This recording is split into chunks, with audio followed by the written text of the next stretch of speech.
وادی ہنزا کی تاریخ صدیوں پرانی ہے۔ یہی وجہ ہے کہ یہاں زمانے قدیم کے قلعے آج بھی دیکھنے کو ملتے ہیں۔ یہ قلعے تاریخ شاہراہ ریشم کے اس دور کی گواہی دیتے ہیں جب چین سے لے کر شمالی ہندوستان اور یورپ تک اسے منسلک تھے۔ آج کی ویڈیو میں قلعہ بلتت کا ذکر کیا جا رہا ہوں۔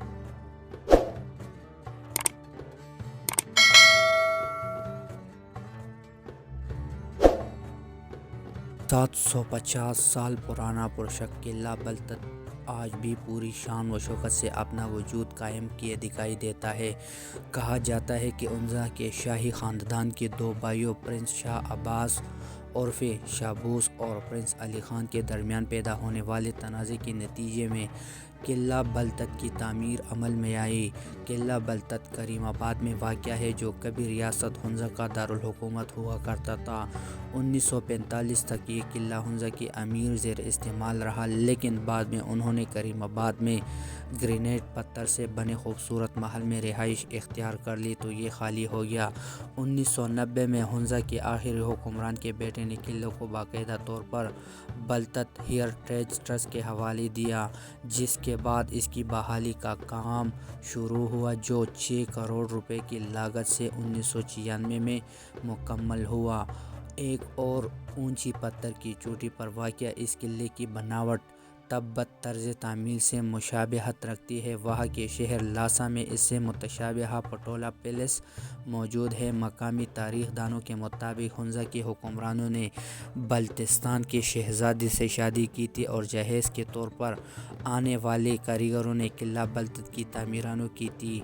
پتھروں سے بنا یہ خوبصورت قلعہ کسی ایک دور میں مکمل تعمیر نہیں ہوا، بلکہ ہنزا کے مختلف حکمرانوں نے اپنے اپنے وقت میں بہت سے توسیعی کام کروائے، جبکہ آخری بڑی تبدیلی انگریزوں کے دور میں دیکھنے میں آئی۔ 3 منزلوں پر مشتمل قلعہ بلتت مستطیل شکل کا بنا ہوا ہے۔ نچلی منزل بنیادی طور پر اسٹوریج چیمبرز پر مشتمل ہے، جبکہ پہلی منزل چاروں اطراف سے کھلے ہال کی طرف بنی ہوئی ہے۔ دوسری منزل زیادہ تر سردیوں کے مہینوں میں استعمال ہوتی ہے۔ یہاں آڈینس ہال، گیسٹ روم، ڈائننگ ہال، باورچی خانہ اور سرونٹ کوارٹر بنے ہوئے ہیں۔ تیسری منزل پر گرمیوں میں استعمال کے لیے dining room, audience chamber, bedroom اور استقبالیہ ہال بنایا گیا ہے۔ 1990 میں ہونے والی بحالی کے کام سے اس بات کی طرف اشارہ ملا کہ قلعے کی بنیادی ڈھانچہ، ایک دفاع لکڑی اور پتھر والا مینار 8ویں صدی میں تعمیر کیے گئے تھے۔ یہ مینار اور بعد میں بنائے گئے دیگر اضافی مینار ایک ہی منزل کی تعمیر سے منسلک تھے، جو کہ چھوٹی کمروں اور ذیلی سطح کے اسٹوریج چیمبر پر مشتمل تھی۔ بعد میں قلعے کی توسیع کر کے دوسری اور تیسری منزلوں کا اضافہ کیا گیا۔ چونکہ قلعہ بلتت ایک ایسے علاقے میں تعمیر کیا گیا ہے جہاں زلزلوں کی کثرت کی وجہ سے زمین حرکت کرتی ہے، لہٰذا اس کی بنیادی ڈھانچے میں تعمیر کی گئی پتھر کی دیواروں کو مزید استحکام دینے کے لیے اسے لکڑی کا روایتی اندرونی فراہم کر دیا گیا۔ قلعہ بلتت کی تعمیر میں لکڑی کا بہترین کام کیا گیا ہے، جو کہ ماہر کاریگروں کی صنعت کا بہترین نمونہ ہے۔ قلعے میں لکڑی کی بڑی بڑی کھڑکیاں، درپے برآمد کے ستون اور گیلریاں بنائی گئی ہیں، جن پر ابھرے ہوئے لکڑی کے نقش و نگار حکمرانوں کے ذوق اور معماروں کے فن کا منہ بولتا ثبوت ہے۔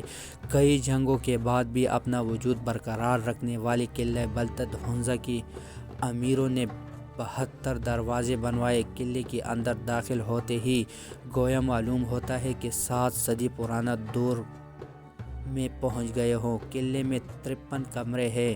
ایک کمرے سے وادی ہنزا کی دلکش منظر دیکھنے کو ملتے ہیں، جبکہ سامنے ہی دنیا کی بلند ترین چوٹیوں میں سے ایک راکا پوشی نظر آتی ہے۔ جب 14ویں صدی کی رات راکا پوشی کی برف پوش چوٹیاں اور پہاڑ وادیاں چمکتی ہے تو ایک عجیب سحر انگیز سما بن جاتا ہے، اور یہی منظر ملکی و غیر ملکی سیاحوں کے لیے قابل دیدار ہوتا ہے۔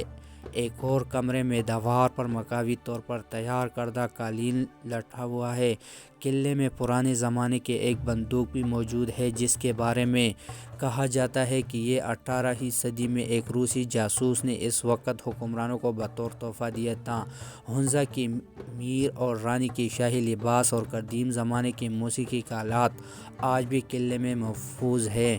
موسیقی کی یہ آلات تاحال کارآمد ہیں جن کا استعمال ہنزا میں شادی یا کسی خوشی کے موقع پر کیا جاتا ہے۔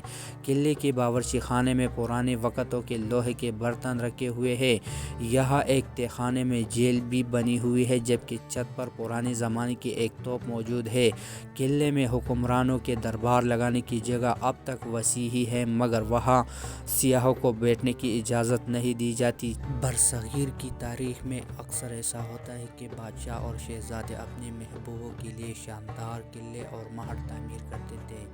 تاج محل سے نور محل تک ایسے معلوم ہوتا ہے کہ ہر شاہ اپنی محبت کو ثابت کرنے کے لیے کسی بھی حد تک جانے کو تیار تھا مگر پاکستان کے شمال میں قراقرم پہاڑی سلسلے کے درمیان ایک ایسا قدیم قلعہ بھی ہے جسے ایک حکمران نے اپنی بیٹی کے لیے چنا اور اس کی جہیز کے طور پر شہزادی کے سسرال میں تعمیر کیا۔ اگرچہ اس قلعے کی تعمیر کے حوالے سے تاریخ دانوں کی رائے اب بھی مستحکم ہے۔ یہ بات ہے کہ جب ہنزا آیا شونی کی شادی بلتستان کے حکمران راجہ عبدال بیٹی شاہ خاتون سے ہوئی تو شادی کی رہائش کے لیے اس قلعے کا انتخاب ہوا۔ بادشاہ راجہ عبدال نے اپنی بیٹی کی شادی کے بعد اپنی سلطنت سے ماہی گیر کاریگروں کی ایک ٹیم جہیز کے ساتھ وادی ہنزا روانہ کی جنہوں نے قلعہ بلتت کی تعمیر توسیع میں حصہ لیا۔